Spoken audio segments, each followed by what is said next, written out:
Let's talk about the candidates that's on the horizon already. So we've talked about how people try to become part of the candidates. What would your dream lineup for the candidates be? Not in terms of who is easier to beat, but in terms of who is the most interesting player to compete with. I'd say I'm more focused on the result rather than the interest. So yeah, I think it's a question I can't think about like for too long or being too serious. I mean, indeed, those who qualified already are, did it like so they like fully belong. I'm still sort of puzzled with like Magnus' decision. So probably like top 4 of the World Cup is also such a good player. But yeah, seeing like Jatabasov as a possible replacement to Magnus. I mean, he's I think slightly lower rated than we used to see. So I think before I think it was Alexeyenko who got a wild card after finishing really high in the Grand Swiss, but I think he has something like 2,700 back then. So the judge is like 2,650. So this is hard to predict. What would he do? Like, would he be as brilliant as on his home pitch, or maybe he will? It would be more challenging for him. Let's see. Yeah, and as for now, it seems like we're going to have like 3 Indian players at least. So. Yeah, it's very, very interesting. So many new names. But once again, yeah, it's only interesting when you play well. Yeah.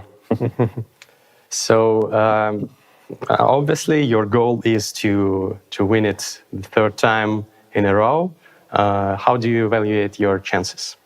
Not, like they speak a lot about statistics right now and probabilities. Yeah, I don't think these events are correlate with each other in some way. Of course, I have some experience, but this is like the only difference. Well, I don't know. I don't think my chances are lower than before, but I also don't think they're like surprisingly high.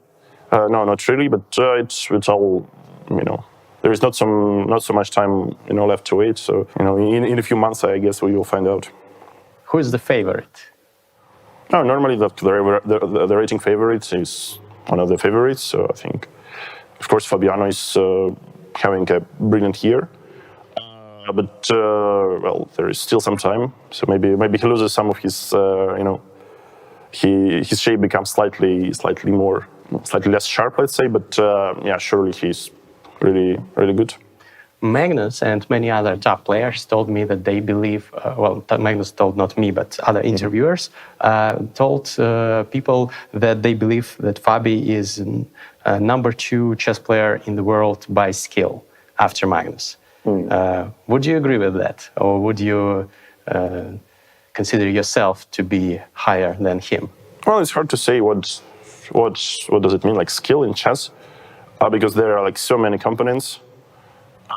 So let's say if we see, like, take Hikaru as an example.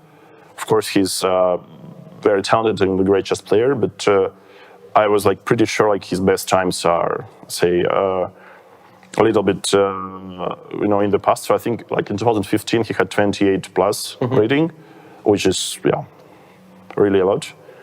And lately it looked like he gave up on like professional chess. He began his streamer career, which is tremendously successful. And what he does as a streamer is probably something which contradicts all I know about like improving in chess. But still, he's in between like top 2 and top 3. Yeah, recently. Yeah, so at some point he was like top 2 in the live ratings. So this was quite surprising. So, but would you like think that he's like overall chess skill is better than, let's say, I don't know, like say Dings or mine or someone else? I think it's not. I wouldn't take it for granted.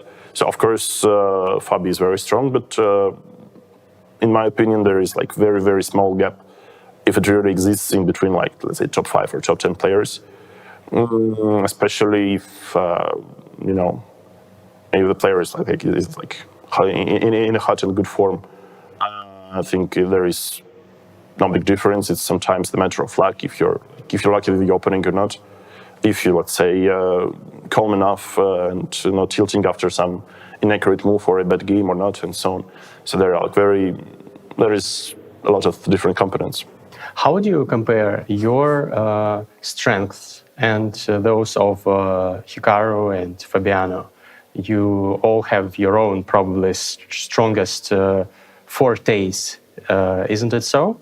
I'm not sure. So Fabiano said to Björk looks like he's very very hardworking on and off the board. So his calculating skills are well known. I think this is maybe his main benefit, and also lately he also started playing really well some faster time controls, which indicates that his intuition also got to the level of his other just strengths. Yeah, so this is quite important. Speaking of Hikaru, I think he's a very good positional player, and he has very nice intuition as well, and he's a good defender.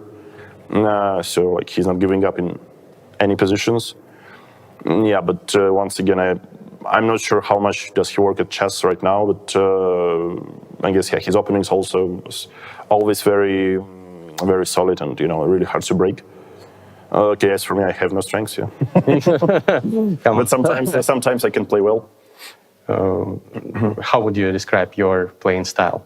Okay, I think this question was there already. Like when we had a podcast some time ago, a year ago or something. In Russian, yeah. Yeah, but I'm trying to adapt, to some of my opponents. But overall, I think I have little bit of this, little bit of that, and I'm trying to use it when it matters.